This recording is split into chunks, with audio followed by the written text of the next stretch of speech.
आप देख रहे हैं फियर 99 की आज की कहानी में आगे बढ़ने से पहले अगर आपने हमारा चैनल अभी तक सब्सक्राइब नहीं किया है तो कर ले और साथ ही बेल आइकन को भी ज़रूर दबाएं। तो चलिए बढ़ते हैं आज की कहानी की ओर। दोस्तों, मेरा नाम सूरज है और मैं एक केरला के छोटे से गांव का रहने वाला हूं। और यह घटना है दादाजी के ज़माने की। दरअसल उन दिनों जून का महीना चल रहा था और हमारे यहाँ जून का महीना मतलब तेज़ तूफ़ानी बरसात और एक से एक भयानक बिजली के झटके। ये तो आम बात थी, मगर जब मुझे उस रात हमारे गांव से लगभग 15 किलोमीटर दूर कोलम से बाजरा उगाने के लिए बीज लाने जाना पड़ा। अमूमन मुझे कोलम से निकलने में काफ़ी शाम हुई, मगर मुझे ये पता नहीं था कि रात इतनी गहरी होगी। मुझे लाठी का सहारा लेकर चलना पड़े। उस समय गाड़ियाँ भी ना के बराबर ही थी और लोग एक गांव से दूसरे गांव पैदल या फिर बैलगाड़ी के सहारे से ही आना जाना करते थे। मैं बीच की पोटली लेकर आगे बढ़ रहा था और तो और मेरे दूसरे हाथ में छाता भी पकड़ रखा था और ऊपर से इतना तेज़ तूफ़ानी बरसात कि तभी चलते चलते मेरी नज़र रोड के साइड में बने एक चाय की टपरी पर गई। लिहाजा मैंने सोचा क्यों न इस तूफ़ानी बरसात में चाय की चुस्की लेते हुए बरसात का लुत्फ़ उठा लिया जाए। बरसात के साथ ही साथ आ रहे हवा के झोंके मेरी प्याली में रही चाय को पूरी ठंडी करने पर उतर चुकी थी। अभी मैं चाय की चुस्की ले ही रहा था कि तभी मेरे सामने बैठे एक आदमी ने कहा, अरे सुना है रवि, परसों ही एक अधेड़ उम्र का आदमी कोलम जाकर इसी समय गांव से लौट रहा था। इस तूफानी बरसात के चलते उसके सर पर बिजली गिरने की वजह से मौत हुई थी। अरे हाँ श्याम, मैंने भी सुना है, कुछ गांव वाले कह रहे थे। लगता है रवि ये बरसात अब रुकेगी नहीं, क्योंकि बिजली के खंभे तार वार सब कट चुके हैं, सिवाय अंधेरे के अब रास्ते पर कुछ भी नहीं दिखने वाला।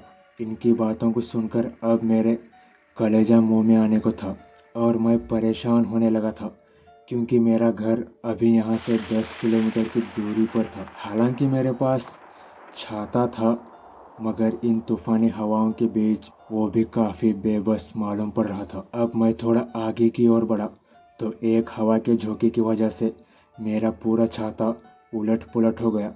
खैर मैंने किसी तरह छाता ठीक किया, मगर बावजूद इसके छाते की एक काड़ी टूट गई। मैं किसी तरह अपने आप को बरसात के बूंदों से बचाते हुए आगे बढ़े जा रहा था, क्योंकि ना तो मुझे कोई आदमी नज़र आ रहा था और ना ही कोई बैलगाड़ी जिसमें मैं बैठ कर जाऊँ। तेज़ तूफ़ानी हवाओं से मैं आगे बढ़े जा रहा था। अमूमन मुझे ये ख्याल भी आ रहा था कि कहीं मैंने घर से निकलकर कोई गलती तो नहीं की। खैर रास्ते पर दूर दूर तक मेरे अलावा कोई नहीं था। सिर्फ बरसात और तेज़ हवाएं ही उस रास्ते की खामोशी को तोड़ रही थी। नहीं तो वो रास्ता इतना सुनसान था कि मेरे दिल की धड़कनें भी सुनाई देती। कंटिन्यूसली हो रही बरसात के चलते घुटनों तक पानी जम गया था। मुझे यही डर था कहीं मैं किसी नाले में न गिर जाऊं, मगर मेरी किस्मत को ये मंजूर नहीं था कि तभी अचानक ही मेरा पैर फिसला और मैं एक भरे हुए चंबर में गिर गया। अब खुद को ऐसी हालत में पाकर मेरे आंखों से अब आंसू गिर गए। खैर जैसे तैसे किसी तरह मैं उस चैम्बर से बाहर निकला, मगर मेरी धोती निकलकर उस चैम्बर में बह गई।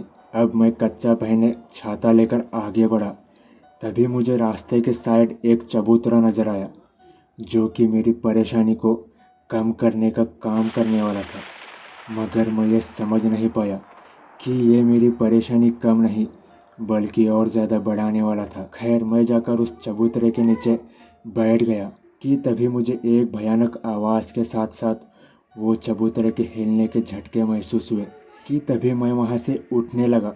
मगर मेरे लाख कोशिशों के बावजूद भी मैं वहाँ से हिल नहीं पा रहा था और उल्टा अंदर की ओर धंसता चला जा रहा था। अब मेरे दोनों पैर ज़मीन में धंस चुके थे। मैं ज़ोर ज़ोर से रोने और चिल्लाने लगा। मेरी ये आवाज़ सुन अचानक ही चबूतरा फट गया और एक सड़ी हुई चुड़ैल की लाश मेरे सामने खड़ी थी और धीरे धीरे मेरी और बढ़ रही थी। मैं अपनी मौत को सामने देख रोने लगा और उससे अपनी जान की भीख मांगने लगा, मगर बावजूद इसके अब वो मेरा गला पकड़ चुकी थी कि तभी एक आदमी बैलगाड़ी लेकर मेरे पास आया और वो चुड़ैल उसे देखकर वहाँ से भाग गई। मैं पहली फुर्सत में जाकर उसकी बैलगाड़ी में जाकर बैठ गया और उस आदमी को सारी बात बताई तो उसने कहा, कुछ ही दिनों पहले उस चबूतरे के नीचे एक औरत को गाड़ दिया है। कुछ बदमाशों ने मिलकर उसके साथ गलत काम किया और मार दिया। तब से उसकी आत्मा उस चबूतरे में कैद है और जो कोई भी उस चबूतरे पर बैठता है वो आधे घंटे में ज़मीन के अंदर जाकर बैठता है। अब मैं ऊपर वाले को और उस आदमी को शुक्रिया अदा करते हुए ये सोचने लगा कि आज के बाद से मैं कभी भी तूफ़ानी बरसात में घर से बाहर ही नहीं निकलूँगा। तो दोस्तों, ये थी आज की कहानी।